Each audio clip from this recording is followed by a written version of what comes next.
সরকারি প্রাইমারি স্কুলের সাদাসিধে শিক্ষকই এখন জাতীয় সংসদ সদস্য। এমপি হওয়ার পর শত ব্যস্ততার মাঝে এখনও নিজ হাতে নিজের জমিতে কৃষিকাজ করেন জামায়াতে ইসলাম থেকে নির্বাচন করা বীর মুক্তিযোদ্ধা আব্দুল ওয়ারেজ। বিলাসী জীবন ছেড়ে সর্বদা মিলেমিশে থাকেন গ্রামের সাধারণ মানুষের সাথে। সততার চাদরে মোড়ানো এই মানুষটি জয় করেছেন গাইবান্ধার সাঘাটা ফুলছড়ির হাজারো মানুষের হৃদয়। এই প্রাইমারি শিক্ষক থেকে একজন সংসদ সদস্য বাংলাদেশে হয়েছে কিনা আমার জানা নেই। না, বিলাসিতা আমি মোটেই পছন্দ করি। ২৬-এর নির্বাচনে সাধারণ মানুষের অকৃত্রিম ভালোবাসায় গাইবান্ধা ৫ আসন থেকে সংসদ সদস্য নির্বাচিত হয়েছেন জামায়াতে ইসলামের প্রার্থী বীর মুক্তিযোদ্ধা আব্দুল ওয়ারেজ। সাঘাটার দহিচড়া সরকারি প্রাথমিক বিদ্যালয়ের সেই প্রিয় শিক্ষক আজ গণমানুষের বলিষ্ঠ কণ্ঠস্বর। ১৯৮৯ সাল থেকে রাজনীতির সঙ্গে জড়িত এই সাদামাটা মানুষটি উঠে এসেছেন তৃণমূল থেকে। কৃষক পরিবারে বড় হওয়া আব্দুল ওয়ারেজ সংসদ সদস্য হওয়ার পর পদমর্যাদা বদলালেও একটু বদলায়নি তার মাটির প্রতি গভীর টান আর মানুষের প্রতি অকৃত্রিম ভালোবাসা। আমি একজন সাধারণ মানুষ, কৃষকের সন্তান এবং একজন প্রাইমারি স্কুল টিচার ছিলাম, সরকারি প্রাইমারি স্কুল টিচার ছিলাম।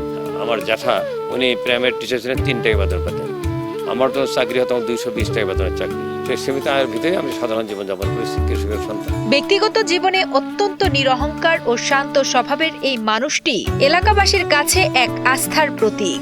সাঘাটা ফুলছড়ির খেটে খাওয়া মানুষের সাথে তার নিবিড় সম্পর্ক আর অমায়িক ব্যবহার তাকে করে তুলেছে অনন্য। স্থানীয়দের কাছে তিনি এক সাদা মনের মানুষ, যার মাঝে নেই কোনো আভিজাত্যের দম্ভ। কেবল বাইরের মানুষই নয়, পরিবারের সদস্যদের কাছেও তিনি এক পরম নির্ভরতার নাম। না, উনি তো খুব ভালো মানুষ, ওনার কোনো রাগ নাই, কোনোদিন রাগ করেন না কার সাথেই না, গরিব ধনী কার সাথে না, ছেলে মেয়ের সাথে না, কোনো রাগ না, আমার সাথে কোনো রাগ করেন।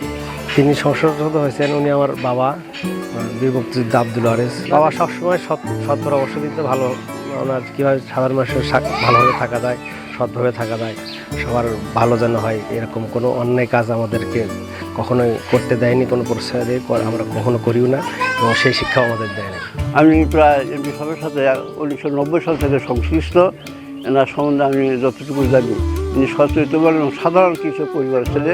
ইনি সবসময় সৎভাবে জীবনযাপন করার জন্য চেষ্টা করছেন। সাঘাটা ফুলছড়ি অঞ্চলের শিক্ষা, কৃষি ও চরাঞ্চলের জীবনমান উন্নয়নে বড় স্বপ্ন দেখেন আব্দুল ওয়ারেজ।